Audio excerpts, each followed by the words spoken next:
Okay, so we're going to look today at some more plants. We've done quite a few mushrooms. If you have got a cold this time of year, feel quite under the weather, one of your best things that you can have is pine needle tea.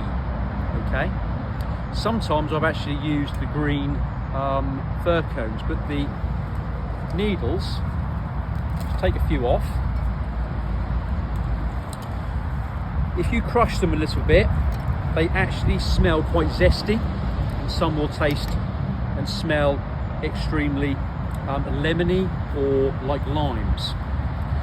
Do not get them confused, okay? We do not want to start drinking yew, all right? And we do not want to start drinking anything like juniper or anything like that. Yew in particular is really, really, really dangerous, and you are going to be very, very ill.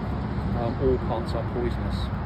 So make sure you've got your pine, Douglas pine, Scots pine, anything like that.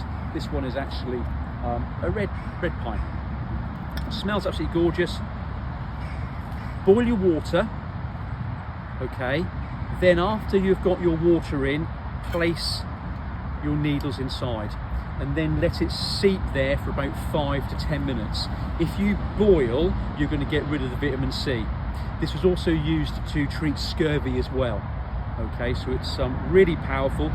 It's also got what they call an expectorant in it, which is found in a very famous brand of medicine called Cavonia. Absolutely. So what happens is that this, if you take it, will have like an oil level on it. And if you do have a crackly chest and you've got some phlegm on it, it breaks it up. And honestly, it works. I've used it for the last few years, and the phlegm that comes off your chest is a relief. Gross, but a relief. Okay, thank you.